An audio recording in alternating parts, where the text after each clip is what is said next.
Hi, welcome. This is Dr. Prakash.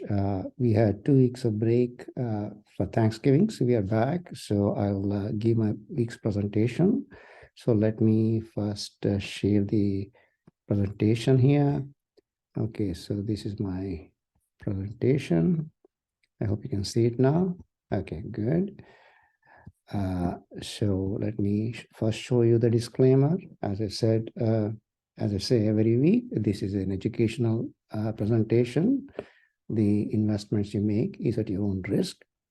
And I hope you make use of my educational presentation and make good investment decisions. So let's look at what happened to the market last week, right? So the last week, we had an important event, which was the Fed chairman's speech that was on Wednesday. So anticipating that speech, and the market was a little nervous. They were not sure what he was going to say. So Monday and Tuesday, it kind of drifted downwards a little bit. Then when Powell started speaking, he appeared to be more dovish than what the market was expecting. So he kind of indicated that in December meeting, they're going to increase the interest rate by just 50 points instead of the 75 points. So he kind of confirmed that, which the market was expecting. And he also indicated that they were going to be careful going forward how they're going to increase the interest rate because they wanted to do risk management. In other words, they didn't want to affect the economy too much. In other words, they did not want to over tighten. So the market liked it. So the market went, upwards in very few minutes. And by the end of the day, the market had gone up more than 4%, 4.5%, I think. And then Thursday, it kind of just stayed there. And then Friday morning, we had the jobs report. The job report was better than expected. The wages went up better than expected. So the market got a little worried because, it may be telling the Fed that they need to do more tightening. So it went down a little bit, a lot in the morning, but it recovered by the end of the day.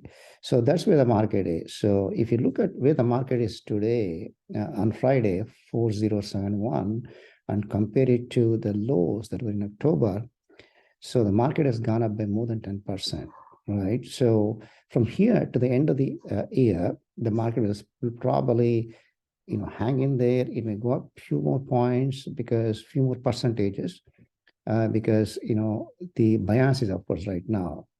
However, a lot of people are worried about, what happens next year. So they are being defensive about what they buy and what they sell. So the market always goes through two phases. In the first phase, they worry about interest rates. So in 2022, it was all about interest rate. So the market came down tremendously. In the next phase, the market worries about the economy and the impact of the economy on the earnings. So if the earnings don't come as they're expecting, as the market is expecting, or what the consensus is, then the stock market can have a tough time in the first half. So people have to be prepared for that. Okay. All right. So let's talk about what we are discussing this week. So I had a request. I had a request from someone who said, I want to learn about call options and what strategies I should do. And so I'm going to talk about that, right? Call options. So we'll spend the first half of this presentation on call options, especially covered call options, right? That's what the request was. And then I'll discuss two stocks this week, one being Intel, the other being Comcast, because these two stocks have gone down a lot this year. And I also got a request saying, is it a good time to buy these two stocks? So we'll analyze that also. So first of all, what is an option? So an option is an instrument that you buy, which gives you the right to buy a stock at a certain price. That is called the strike price, right? And when there's an expiration date, you have to execute that before the expiration date. So the option, when you buy, has a premium. So what the premium is, it has two parts to that. One is a time value, and another one is the intrinsic value. And when you buy one option, that actually represents 100 stocks. And an option is called a contract, a one contract. So you pay a premium to buy that option, right? So the option rises up or down depending on how the stock does. So it is tied to the price of the stock, right? So it's really a derivative of the stock price. So it is leveraged in the sense that if the stock goes up by 10% or so, the option would go up by a lot more, 50% or 100%. So because of this amplification that the option does, some people like buying options, but they're very risky. In other words, you can lose all the money in an option trading. So we're going to talk about that. Now, there are two types of options. So our calls, let's say a call is an option wherein you are saying that the price of the stock goes up. So it's a bullish option, right? And it's a naked option if you don't own that stock, but you're only trading the option itself. Now, a covered option is one in which you own the stock. So I'll go through the difference between the two also, okay? All right, so let's take an example and illustrate what a call option is. So in this call option, I'm talking about a company A, and it is trading its options. And today, let's say the company stock is trading at 30, but you want to buy an option, a call option with a strike price of 31. So it's actually above what the price is today. And the reason you're doing that is or you anticipate that the stock price is going to go up a lot over the next few weeks. So you buy an option for an expiry of 45 days. So since the stock is below the strike price here of 31, the intrinsic value is actually zero. There is no intrinsic value. What you're paying for is the time value, the 45 days of time you have, and the time premium turns out to be $2 for this stock, right? So what happens to the time premium? That's important to know, because as you progress, as every day, you advance in number of days, the time premium starts going down. So it decays. So you're taking the risk on the time premium. And by the time you come to the 45th day, it's going to be almost zero. It's going to be zero. Now, then how do you recover the premium? The premium goes up as the stock goes up above the strike price 31. If the stock goes to 32, the intrinsic value is 1. If the stock goes to 33, the intrinsic value is 2. And if it goes to 35, the intrinsic value is 4. So let's say, 20 days have elapsed and the stock price is now around 34, right? So the intrinsic value is 34 minus 31, the strike price, which is 3. Now 20 days have elapsed, so the time value has gone down. Let's say it has lost 50% of the value. So the time value is 1. So the new premium will be 4. So your initial investment on one contract you bought would be $200, 2 times 100. Now, if you were to sell the contract you have, it's going to be 400. 4 times 100, 400. So your gain was $200, which is 100%. So the stock went from 30 to 34, which is a little bit more than 13%. And the contract or the option went up by 100%. So that is the amplification or the leverage you get out of options. So that's one of the reasons why people trade that. But the risk is it can go to, the stock can go below 31, and then the intrinsic value is not there. The time value is completely decreasing, is continuously decreasing. As a result, you may lose all the money by the time the option expiration comes. So what should you do on this day, the 28th day now? So you can sell it and you can just pocket your 100% gain and be happy. Or you may anticipate, or you may even get greedy that the stock is going to much higher and not do anything. But let's say something bad happens to the company or some bad news comes and the stock by the 45 days goes to 30.5. It is below the strike value. And there is no intrinsic value and there is no time value. The option goes, 0, and it expires worthless. So you lost all your money. So you can lose all your money, or you can do a lot of profit. So that's the risk here. And so you have to be very, very careful in executing an option. And you also have to keep an eye on it. You have to watch what's going on with your options. So it's kind of like, it demands attention. So that's something else you need to know about. Okay, so let's talk about a covered option.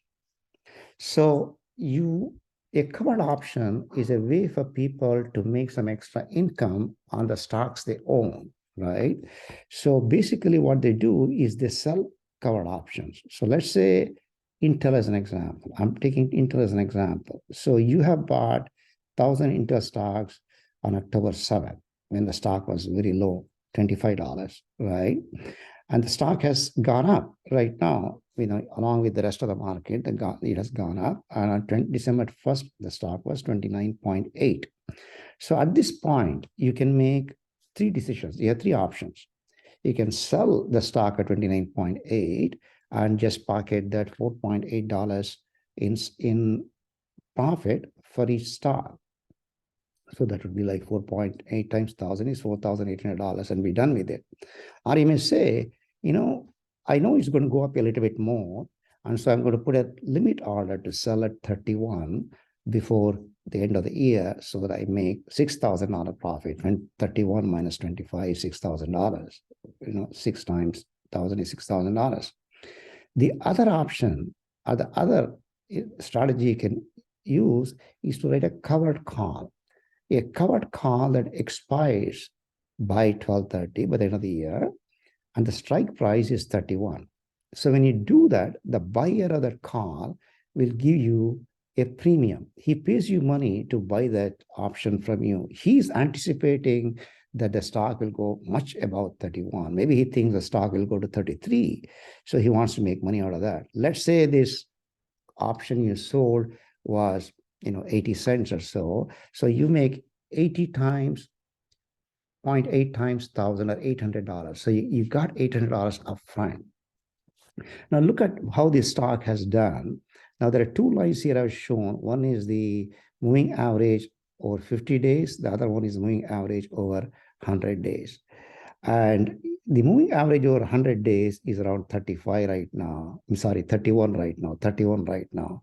So the chances over the next few weeks that Intel would go above 31 is actually slim. And that's the reason you're writing a call at 31, right? So if the price of Intel by December 30th does not go above 31 or it does not hit 31 or above, the option expires worthless and you keep the stocks and you made that $800 profit or an income. So some people do that, every month. They repeat this. So they choose a window of 4 weeks to 6 weeks. They will, select a strike price which they think is not going to happen or a very low probability of happening. And then they collect this extra premium like a dividend every month or every 2 months. So that's a strategy you can follow. So what is the risk here? The risk is you will lose the stock when the stock price goes up. So let's say, Intel has some, event, there's an activist investor who comes and tries to make some changes with Intel strategy. The Wall Street likes it and the stock goes to $35 and you end up selling the stock at 31. So you left money on the table. You lost $4. So there's an opportunity cost here. So that's the risk. So, but on the other hand, if you are using this as a strategic way to sell a stock and make some extra money, this is a good strategy. Okay, so you have to be, you have to know why you are doing this, option, the covered option, and you have to, manage that carefully. Now there are some tricks by which you may not lose the stock. In other words, if the stock starts going up and you think the chances of it breaching the strike price is high, you may, before it reaches that, you may buy some stocks, buy Intel stocks, before 31 is hit. And then when the option is exercised, when the buyer, exercises his option, instead of giving the stocks that you bought at 25, you can sell the stocks that you bought, just below 31. That way you don't have any tax implication, tax implications. That's one of the reasons people do things like that. So there are tricks you can do. Anyway, so this is a strategy you can use to generate some extra money on the stocks you own, right? So you're monetizing your asset, but you need to understand what the risks are and what the benefits are. Okay. So here is what I showed you, right? So here is the, when you try to sell an option, you have to look at the option table at that time.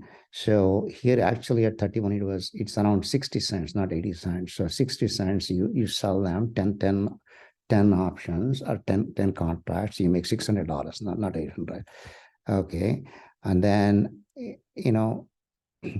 you keep watching it, the options, what's happening to the price and of the stock.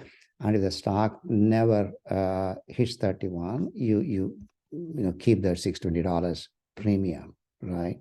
If it goes above 31, of course, you have to sell your stock, and you do get money for the stock trade you make. It is 31K, and then you have to pay your capital gain tax because you made a lot of money. You made 31,000 minus 25,000, so $6,000 profit. You end up paying taxes on that.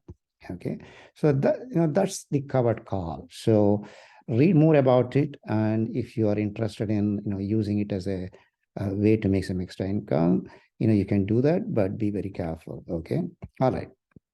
So let's talk about the stocks for this week. So I'm going to talk about two stocks for this week. One is Intel, and the other one is Comcast. So Intel is a technology stock. It's a semiconductor stock. You all know that.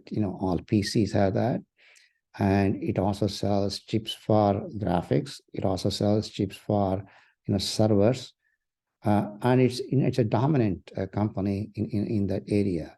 But how has the stock done? It has done very bad this year. It has gone year to date down 42%, and then so when some big stock like Intel goes down so much, people will ask, is it a good time to buy? Maybe next year they will do better. Okay, maybe I should go and buy that. So let's look at that stock and see if that is going to be true or not, right?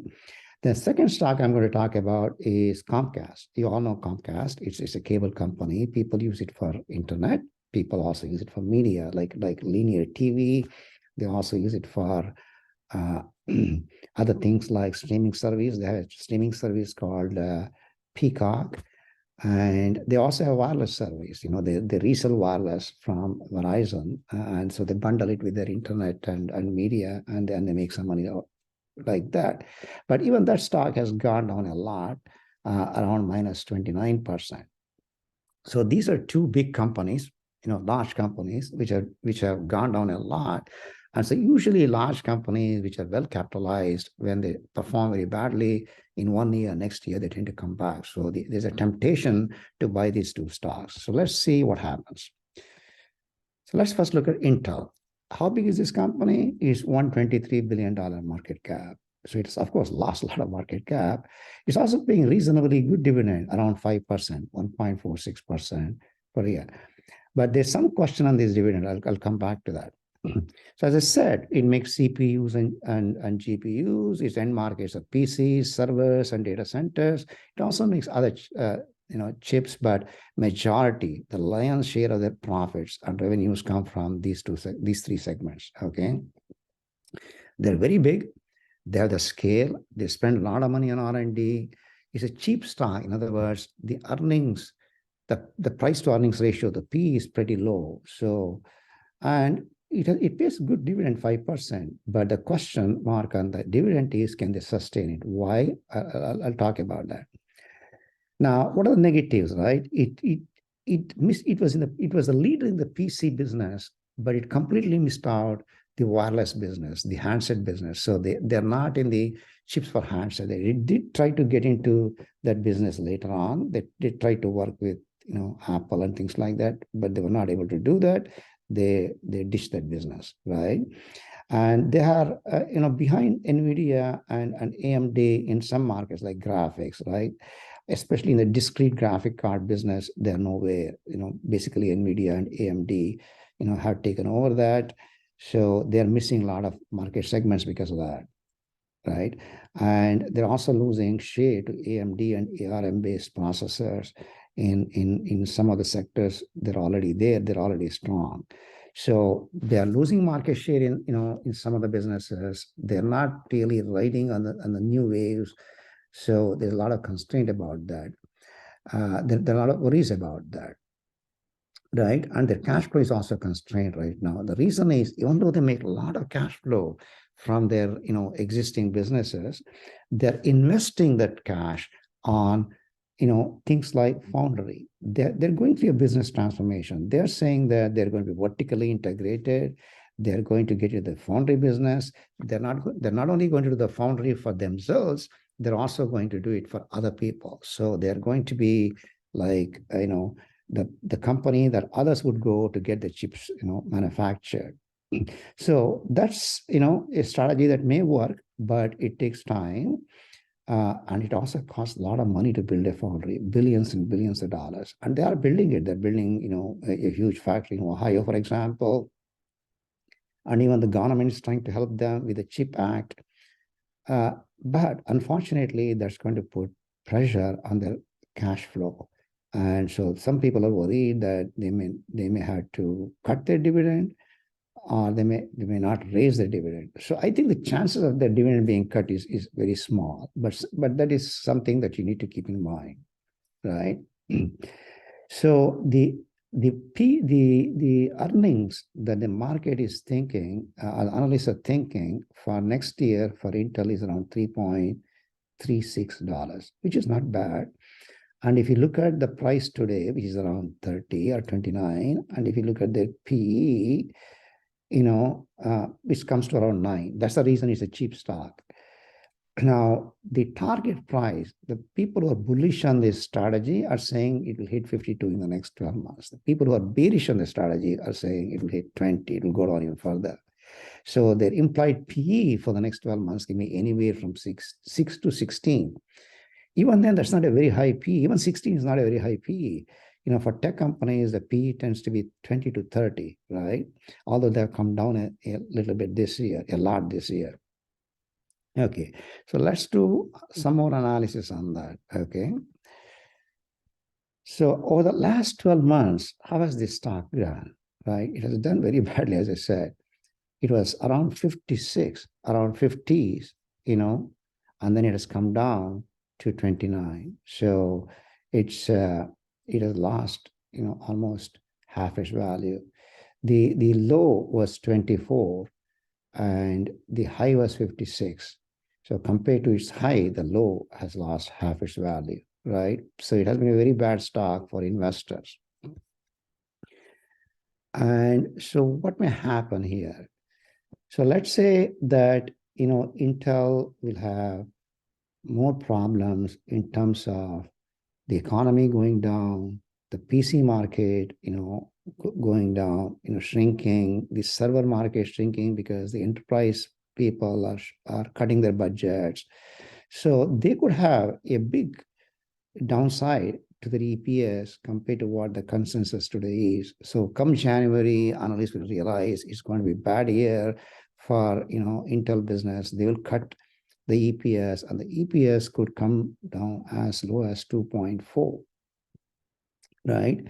So if that happens, and if the P stays within the range that people are thinking for this stock, which is 9 to 15, the low over the next 12 months can be 22, even lower than what it was this year, and the high may be just 36. So with this type of forecast for this stock, what do? If you own the stock, you hold it, right? And you can also make some covered calls and stuff like that to get some extra premium, to get extra income on that. But you don't want to sell it, because if you sell it and if you bought it at a higher price, you make a lot of lose money. So you may not want to do that. And hopefully by the end of the year, some of the transformation they're doing, yield some good results, and then the PC business picks up, the server business picks up, and the earnings start showing improvement. and the stock will start going up and maybe 36, right? So you can, if you have not invested in this stock, if you don't have money in this stock, you should be patient. You should wait for the first half of next year, when things start settling down in terms of what the economic output is going to be, the outlook is going to be, and what the EPS is going to be, and when all the cuts happen and when the stock comes below 25, you can go and buy that stock. And if you do that, then you can have a good return. So at this point, I would say not buy this stock right now. Be patient, and you'll have opportunities in the first half of next year. But if you do own that stock, just hold on to it. So that's my recommendation. All right. So let's look at the second stock we're going to talk about this week, which is Comcast. So Comcast is a very diversified company, right? It is in the internet business, the broadband internet business. It is in the linear TV business. It's in the regular media business like NBC, Telemundo, and even streaming like Peacock. And it has a content business. It has a Universal Studio, right? And as I said, it also has wireless. So it's a very diversified company. Now, it's a market leader in broadband. In other words, it has a big market share in its markets because the cable company, for a long time, cable companies were the only ones that provided, the broadband internet. It has a fairly large, cable base. Although that cable base is going down, people are cord cutting. And it has sports licenses, which is very lucrative. Which has NFL, which has FIFA, the Spanish version of FIFA, NBA, etc. Right? So it is a very diversified company. They're all positive things. The negative things, like I told you earlier, cord cutting is a problem. Potential recession is a problem. Then there'll be more cord cutting. The streaming business is a money-losing business right now. They're making a lot of investments, but it's really not making any profit. The margins are eroding, because of the cost they're increasing. And because of recession, the P may get compressed, and there may be some downward revisions for their EPS. And in addition to that, their broadband business, which is their cash cow, is going to have a lot of competition because the broadband wireless is taking off, and companies like AT&T are investing a lot in fiber, which is going to be a competition for them. So that there are lots of negatives going here. So people are worried, and that's one of the reasons why the stock has come down, right? The consensus for the EPS is right now 3.83 for next year, right?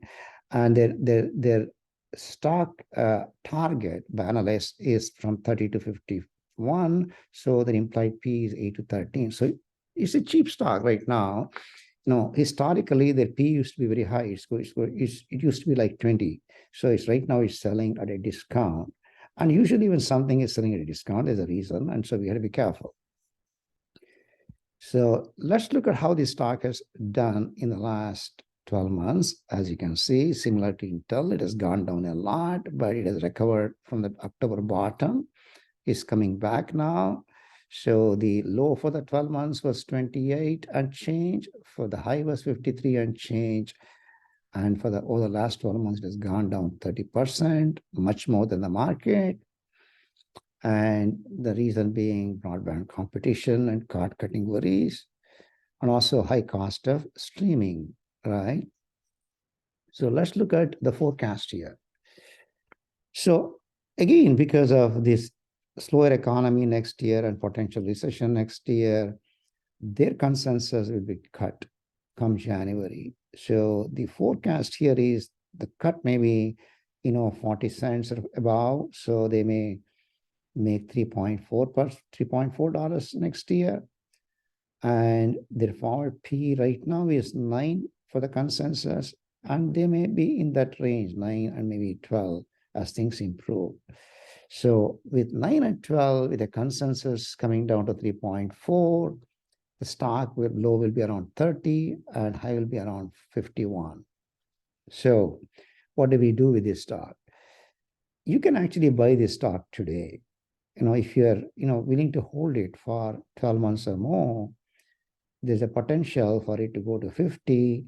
So if you buy it for 35 and goes to 50, so you're going to make a profit of around 15. right? A $15 gain on a $35 investment is pretty good. So you can make potentially more than 40%. But again, I would wait for what happens in the first quarter, how the consensus changes, look at that.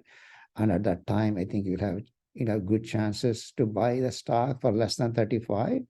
And then if you hold on to it for a year, you will make a good profit. And they also pay a reasonable dividend. They pay around 3%. Okay. So that's my analysis and recommendation on Comcast. Okay, so next week we will talk about a few more stocks. So come back, please, and we'll profile them and we'll look at the risk and reward, potential as we always do. If you have any comments, leave it on the community page, and I'll look at that. And some people send me direct email, and you can also do that. And I'll address those questions in the next presentation. All right. So we will stop the sharing here, and then we will stop the recording here. So thank you very much. Bye.